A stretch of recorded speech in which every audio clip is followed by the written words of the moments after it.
Mi nombre es Diego Eregu, soy estudiante de la carrera de Derecho de la Universidad de Yacambú. En el día de hoy vamos a hablar sobre contratos laborales de la cátedra de Introducción al Derecho del Trabajo.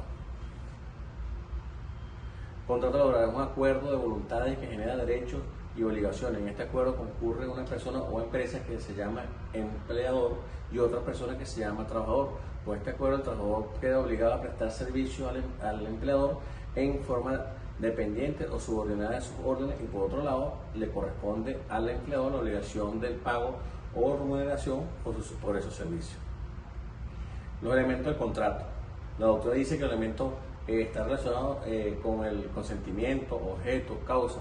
Pudiese interpretar que el objeto y la causa del trabajo incluye la prestación de servicio personal y la subordinación y el salario o remuneración, entiéndose que la prestación personal de servicio está constituida por el trabajo realizado por el trabajador para el patrono, salario recibido por sus servicios prestados, y la subordinación, esto es el tiempo durante el cual el trabajador ejecuta su labor, el cual debe estar establecido.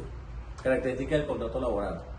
Puede ser bilateral, impone derechos y obligaciones por ambas partes, es oneroso, tiene por objeto la utilidad de dos partes, conmutativo, la obligación de las partes se mira como equitativa, equivalentemente, es dirigido, la ley ha determinado el contenido de gran parte de sus cláusulas. Las normas laborales son de orden público. El contrato puede ser consecutivo, es un contrato que se va desarrollando a través de los tiempos, es consensual, se forma solo con el consentimiento de las partes. Sin embargo, tipo de contrato laboral. La ley orgánica, especialmente el artículo 60, establece que existen tres normativas para la celebración del contrato laboral. Contrato a tiempo indeterminado es aquel contrato que no posee una fecha de culminación establecida, puesto que el empleador necesita de manera continua el servicio, la prestación de ese servicio. El artículo 61 de la Ley Orgánica del Trabajo establece que el contrato por tiempo indeterminado es aquel al cual no está expresada una voluntad del patrono, y el trabajador de culminar la relación laboral en un momento determinado. Contrato de tiempo determinado es el contrato de trabajo, lo será por el tiempo determinado en la cual parte ha limitado la duración del servicio del trabajador. Se prevé su duración en forma cierta y precisa. La característica principal es que el cuerpo del contrato debe contener la fecha de inicio y la fecha de culminación. La nulidad de contrato o tiempo determinado, según el artículo 64 de la Ley Orgánica del Trabajo, establece que en caso de la celebración de un contrato por tiempo determinado, sin tener como supuesto alguno de los señalados en dicho artículo, el mismo se considera nulo, o en consecuencia el trabajador o trabajadora se encontrará investido o protegido por la propia ley del trabajador. Contrato de tiempo determinado. En el artículo 64 de la Ley Orgánica fija cuando le exija la naturaleza del servicio, B, cuando tenga por objeto sustituir provisional o lícitamente a un trabajador o trabajadora, cuando se trata de un trabajador o trabajadora que presta servicios fuera del territorio nacional, cuando no haya terminado la labor para la que fue contratado, el trabajador o trabajadora se siga requiriendo su servicio, bien sea por el mismo trabajador o por otra persona que esté vinculada.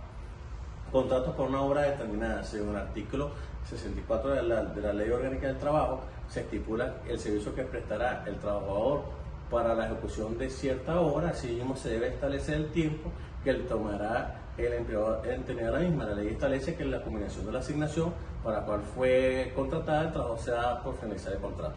Y el contrato paquete, que no aparece no está registrado en la ley orgánica, fue a través de la sentencia número 222 el 26 de abril de 2013 por la Sala de Casación Social del Tribunal Supremo de Justicia.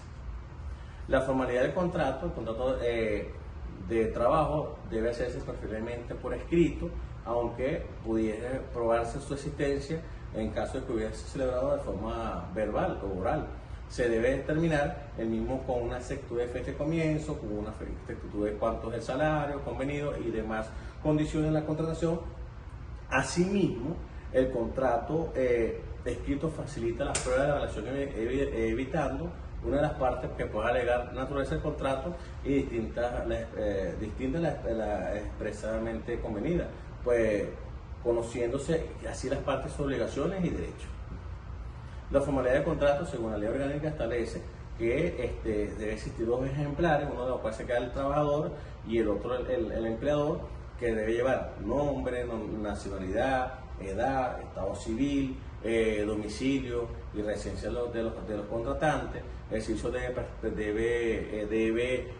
que deba prestarse se determinará con la mayor precisión posible, la duración del contrato o la indicación de que es por tiempo determinado según el caso, la obra o labor que va a ejecutar la persona que están contratando, la duración de la jornada ordinaria, el salario estipulado, la forma de pago, la manera de calcular su pago, el lugar donde debe prestar el servicio la persona o la empresa o el que están contratando, o cualquier estipulación ilícita que pueda llevar el contrato.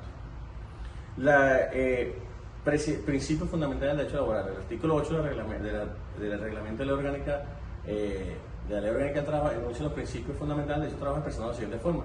Principio de tutela.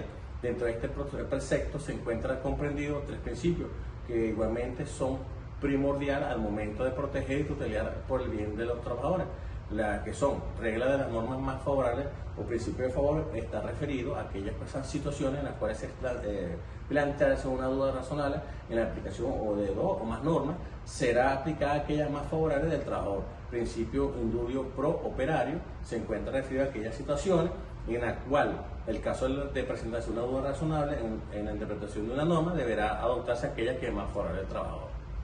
Principio de conservación de condición más favorable referido al respecto de los derechos laborales que se encuentren irrevocables definitivamente. Principio de irrenunciabilidad de derechos del trabajador, es decir, porque el trabajador no puede renunciar a ningún tipo de beneficio, porque eso llevaría de mejoría económica. Principio de primacia de la relación de hechos, referido a que toda reclamación debe darse importancia a los hechos acaecidos dentro de la relación laboral para que de esta forma pueda llegar a un acuerdo. Principio de conservación de relación laboral, principio de continuidad laboral, principio de referencia por la contratación de tiempo, principio de admisión de innovación subjetiva, principio de indemnización en caso de extensión de la relación de trabajo por causa de patrón o principio referido a la interacción del trabajo, según lo establece la ley el artículo número 93 y 94 de nuestra ley, y principio de no discriminación arbitraria en el empleo. Existen varios principios que estamos aquí explicando. Principio de la gratuidad de los procedimientos administrativos, ya que el trabajador no cuenta con un soporte económico para cubrir sus gastos jurídicos, administrativos. En cambio, el patrón tiene más un respaldo económico donde pueda adquirir esas responsabilidades. Sujeto individual de derecho al trabajo. En principio se considera que un sujeto individual de derecho al trabajo o trabajadora, patrón intermedio contratado por último por los grupos de empresas, en los casos de las empresas del Estado. La Ley Orgánica del Trabajo de la República Bolivariana de Venezuela, en el artículo 35 establece: se entiende por trabajador o trabajador dependiente toda persona natural que preste servicio personal en los procesos sociales de trabajo bajo dependencia de otra persona natural o jurídica. La prestación de esos servicios debe ser siempre remunerada. Existen diferentes categorías de trabajo según la legislación. Los trabajadores y trabajadoras que realizan trabajo para ama de casa, del hogar, trabajadores domiciliarios, trabajadores de deporte profesional, trabajadores de la agricultura, trabajadores de transporte terrestre, trabajadores de la navegación marítima, fluvial y lacustre, trabajadores aéreos, trabajadores motorizados y motorizados, trabajadores de cultura, discapacidad, sector salud, militar. Es decir, existen diferentes categorías. Muchas gracias por su atención.